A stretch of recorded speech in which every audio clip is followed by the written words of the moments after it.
입사 5년 차. 저는 오늘도 출근길이 두렵습니다. 이유는 일 때문이 아니라 바로 이 사람들 때문이죠. 조직 심리학에서는 말합니다. 직장 내 인간관계가 성과의 70%를 결정한다고요. 그런데 문제는 대부분의 직장인이 이 스트레스를 그냥 혼자 사귀고 있다는 겁니다. 하지만 한 가지 방법이 있습니다. 바로 감정을 기록하는 것입니다. 많은 연구에서 증명됐죠. 감정을 기록하는 사람은 그렇지 않은 사람보다 회복 속도가 2배 빠릅니다. 문제는 바쁜 직장인이 매일 기록하는 게 쉽지 않다는 거죠. 그래서 오늘은 6가지 유형과 대처법뿐만 아니라 하루 2분만 투자해도 자동으로 기록 습관을 만들어주는 방법까지 알려드리겠습니다. 특히 마지막 6번째 유형은 가장 위험하니 끝까지 꼭 시청해 주세요. 자, 그럼 첫 번째 유형부터 살펴볼까요? 바로 긍정형, 일명 에너자이저형입니다. 긍정형 동료는 늘 밝은 에너지를 가지고 있고 주변을 자연스럽게 격려합니다. 예를 들어 여러분이 작은 실수를 했을 때 이렇게 말하는 사람들이죠. 괜찮아요. 다음에 잘하면 되죠. 이 유형의 가장 큰 장점은 팀 전체의 기운을 끌어올린다는 겁니다. 힘들 때 이런 동료가 옆에 있으면 정말 든든하죠. 그렇다면 긍정형 동료와는 어떻게 지내야 할까요? 답은 간단합니다. 고마움을 표현하는 것입니다. 덕분에 도움이 되었어요 라는 말 한마디만으로도 이들과의 관계는 훨씬 깊어지고 협업의 질도 배가 됩니다. 그리고 이런 긍정적인 순간들을 짧게라도 기록해두면 나중에 힘들 때 다시 꺼내볼 수 있는 작은 에너지가 됩니다. 두 번째 유형, 솔루션형입니다. 일명 문제 해결 중심형이라고도 하죠. 솔루션형은 감정에 휘둘리지 않고 항상 해결책을 먼저 찾는 타입입니다. 실수를 질책하기보다는 개선점을 제시하고 문제를 분명하게 정의하려는 경향이 있죠. 특히 리더들에게 많이 보이는 유형입니다. 이 유형과 대화할 때는 감정 서술보다 사실과 근거를 앞세우는 것이 좋습니다. 예를 들어 보고할 때는 간단하지만 명확하게 이렇게 전달하세요. 첫째, 결론. 이번 프로젝트 일정을 3일 연장해야 합니다. 둘째, 근거. A 작업이 예상보다 2일 지연되었고 B팀 검토가 필요합니다. 셋째, 요청. 목요일까지 최종 승인 부탁드립니다. 이런 식으로 말하면 솔루션형과는 신뢰가 쌓이고 협업도 훨씬 수월해집니다. 그리고 이런 대화 패턴도 기록해두면 나중에 비슷한 상황에서 훨씬 자신감 있게 대응할 수 있습니다.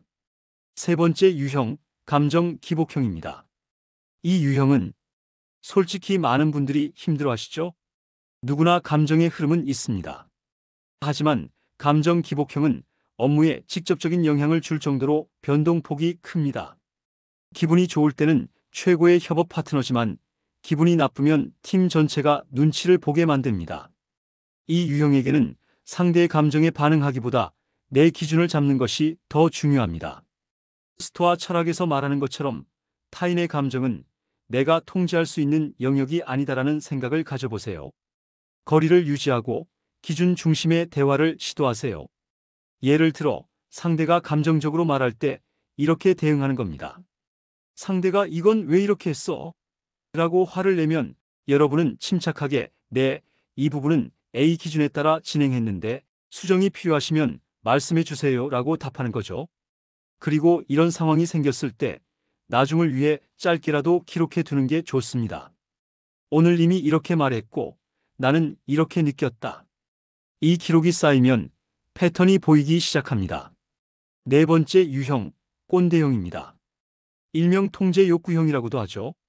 그런데 여기서 중요한 건 이 유형은 연령과 상관없이 존재한다는 겁니다. 꼰대형은 자신의 경험만이 정답이라고 믿고 새로운 방식이나 의견을 잘 받아들이지 않습니다. 가끔은 불필요한 간섭으로 팀의 스트레스를 키우기도 하죠. 내 때는 이렇게 안 했는데? 요즘 애들은 왜 이렇게 복잡하게 해? 이런 말 들어보셨죠? 꼰대형과는 직설적 반박보다 근거 있는 정중함이 효과적입니다. 예를 들어 이렇게 말해보세요. 과장님, 말씀 감사합니다. 다만 최근 A 기준으로 확인했더니 이런 결과가 나와서 이렇게 진행하면 더 효율적일 것 같습니다. 검토 부탁드려도 될까요? 이처럼 객관적인 근거를 제시하면 이들과의 갈등을 줄이고 존중받는 관계를 만들 수 있습니다.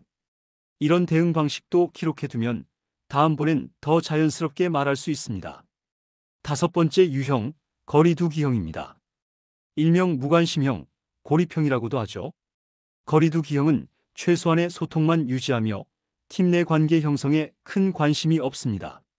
업무만 정확히 처리하므로 문제가 없어 보이지만 뜻하지 않게 오해를 얻기도 합니다. 예를 들어 다른 팀원들이 이렇게 생각하죠. 저 사람 왜 저래? 우리 싫어하나? 뭔가 불편한데?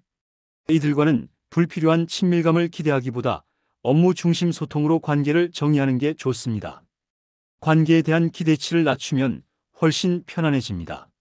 사실 이 유형은 나쁜 의도가 있는 게 아니라 그저 자기만의 경계를 지키고 싶은 사람들입니다. 그걸 이해하고 존중하면 오히려 신뢰할 수 있는 협업 파트너가 될 수 있습니다.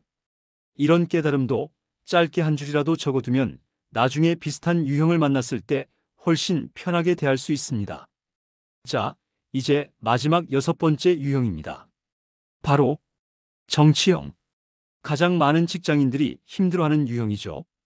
정치형은 겉으로는 친절하지만 상황에 따라 말이 달라지거나 사람에 따라 다른 태도를 보이는 사람들입니다.